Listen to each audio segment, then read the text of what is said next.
Last month, U.S. manufacturing activity expanded for the first time since 2022. Orders also increased and production sped up. The Institute for Supply Management's manufacturing gauge went up to a reading point of 50.9 in January. Anything over 50 shows growth.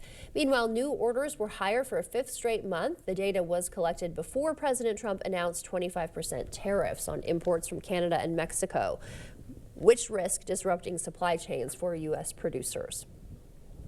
And job openings at U.S. businesses shrank much more than expected to close out 2024.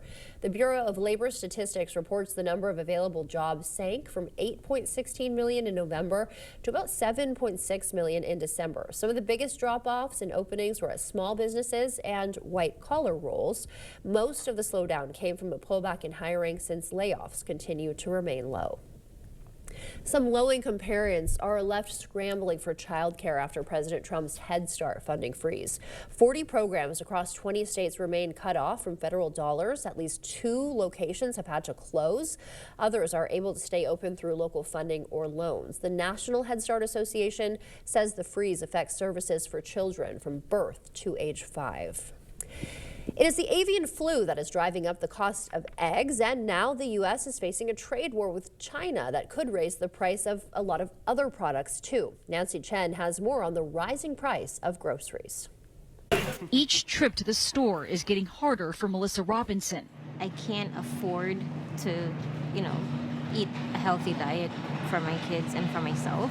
I just buy the minimum, the bare minimum. These days you're buying the bare minimum. Yeah. How hard is it to put food on the table for your family? I spend at least $250 a week. We found grocery prices are more than 25% higher than 5 years ago. That's in part because of supply chain issues, increased labor costs, and bird flu outbreaks. Egg prices alone have gone up on average 65% in the past year and are expected to increase 20% more this year, according to the USDA. Customers don't want any more price increases. Yes. They're up to here. Yeah. Now the threat of tariffs is adding yet another challenge for grocer Stu Leonard Jr., the CEO of his 100-year-old family business. While tariffs on Mexican and Canadian goods are on a 30-day pause, goods from China are now subject to a 10% tariff. In general, where have you seen the biggest price increases? What we're just trying to do is keep our prices as tight as we can, not lower quality a bit. Produce is especially vulnerable to tariffs. In 2023, nearly 60% of the fresh fruit and 35% of the fresh vegetables on store shelves were imported.